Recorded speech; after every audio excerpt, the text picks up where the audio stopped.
Is Jesus God in your view? Well, if Christianity is true, then yes.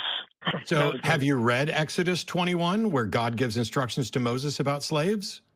Is that New Testament? No. Why does it matter well, which then testament? why are we talking about? We're talking about Jesus and his moral character. No, sir. No, sir. No, sir. About... No, sir. No, sir. No, sir. You don't get a New Testament without an old one. You don't get a Jesus without the 10 Commandments. Are you throwing out the 10 Commandments? Are you throwing out Genesis?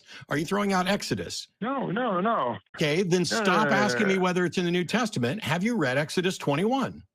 Yes, I have, but and doesn't Exodus 21 isn't Kendall in Exodus 21 doesn't God sanction slavery? What do you mean by sanction? Regulated? Does God suggest that it is okay for human beings to own other human beings as property, pass them on to their children, and beat them as long as they don't die within a couple of days? Is that what's in Exodus 21? I want to be clear. I want to understand what you mean by sanction. Are we talking about, because there's a difference between allowing. Why are you dancing around it? So in Exodus 21, does God allow slavery?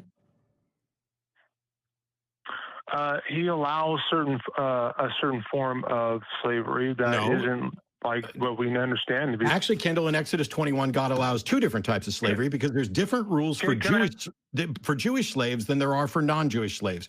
Jewish slaves have a completely different set of rules at the beginning of Exodus 21 than non-Jewish slaves. Jewish slaves can only be held for 7 years unless you trick them into becoming slaves forever. Non-Jewish slaves are your property to be passed on to your children. And does Exodus 21 say you can beat slaves as long as they don't die within a day or two? Yes, it does. Do you think that's moral?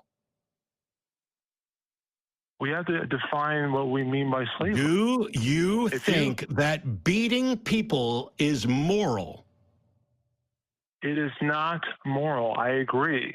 Congratulations. You're better than your God. You're better than your Bible. And I wish you'd have been honest enough. I wish you'd have been honest enough to actually acknowledge that from the beginning.